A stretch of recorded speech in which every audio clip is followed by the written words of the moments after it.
Kamala Harris is giving Donald Trump a huge scare, but her honeymoon could actually be ending. She might just be too flaky after all. Now, it's true, Harris has raised record money since the Democrats forced President Joe Biden to quit the election race against Trump and chose Harris as vice president instead.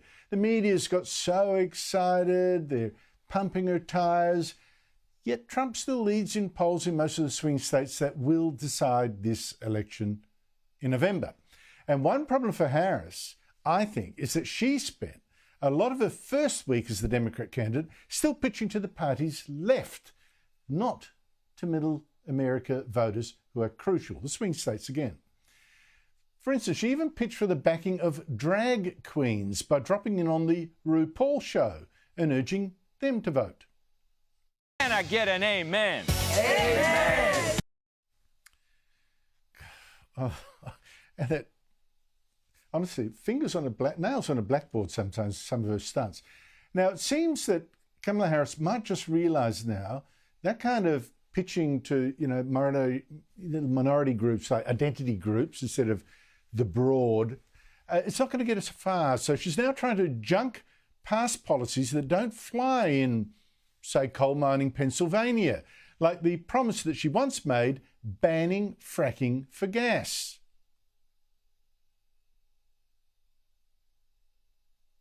Nope. We had her on tape doing that, I thought. But anyway, her promise is now gone, says her campaign. She's also backflipping on guns. No automatic buyback for assault rifles after all. So joining me is Sean Spicer, Donald Trump's first White House spokesman as president. Sean Spicer, thank you so much for your time. Look, you and I said last week, to most voters, Kamala Harris is a blank slate. And that she's a shapeshifter as well. And she would try to reinvent herself from a woke leftist to someone reasonable in the middle. How's that transition going for her?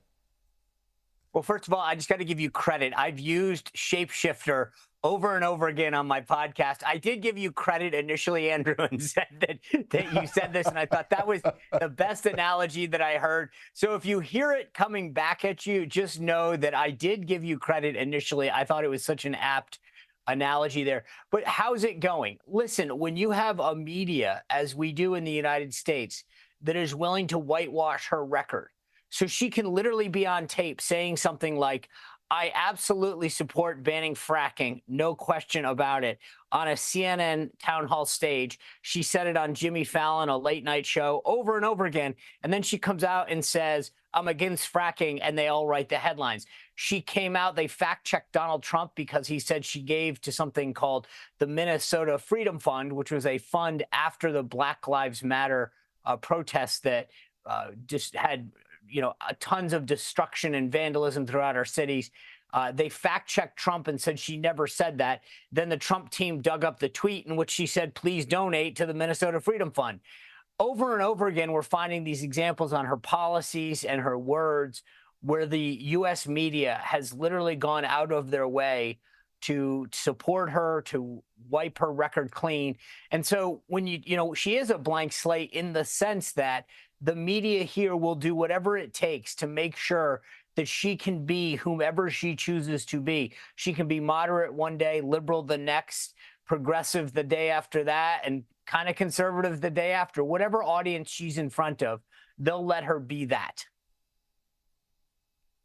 Well, it's got to catch up with her. The Republicans have got to make sure it catches up with her. But, there's not that much time. The media is very, very pro Kamala Harris on the whole. Meanwhile, Donald Trump's running mate, J.D. Vance. Look, we said before, maybe that was too arrogant to pick, when Donald Trump was cruising against Biden and he didn't need to pick someone who's going to win a state like a governor. But anyway, J.D. Vance is having to explain away some of his own past rhetoric, like this attack on cat ladies, of all things, and people without children.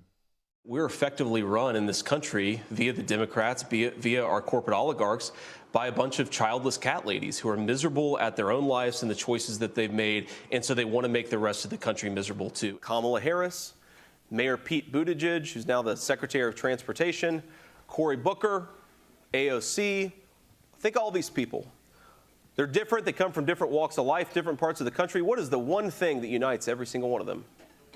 Not a single one of them has any children. Sean Spicer, that particular attack sparked a lot of criticism, not just from America's cat ladies, but Jennifer Aniston, the French though, struggled to have children with IVF. Is J.D. Vance dragging down Donald Trump? Well, look, I mean, if you look at the full context of the speech, he literally started off by saying there are, groups of women that have trouble giving birth, and I feel for them. My comments aren't targeted at them. Look, maybe he could have said it better. I think he's gone on to explain what he said the other day and really pushed back hard on this. This is a guy who was raised by women. He didn't have a father figure in his life. He married a very strong and successful woman. He understands the role of women in his life and in this country. But I think the broader point that he was making, and when he was on another show the other day, he was very clear that the policies of the Democratic Party are anti-family. And if you're our country, you need to have a next generation to keep the country moving forward. With the Democratic Party's policies, they don't encourage families. They're very anti-family. And then you've got this video of Kamala Harris saying that many people don't want to have children because of things like climate change. And I think JD was trying to draw that contrast between a party and a ticket with him and Donald Trump that really wants to encourage families, the growth of families, the maintenance of families, because too often right now, I think what we're suffering in this country, not just in the long term, but even in the short term, are the consequences of policies that don't support families staying together and people having families in the first place. Yes, but as soon as you're explaining, you're on the back foot, and that's the issue. That's why I said I agree with you, Andrew, that it probably could have been said better. But look, the reality is that Kamala Harris has about 100 quotes in the last 24 hours that have resurfaced with her saying stupid stuff. She said 18 to 24-year-olds are stupid. That's a key constituency for them. Again, this climate change thing that has come forward where she said that that's why people don't want to have families. You and I talked earlier about the flip-flop on fracking.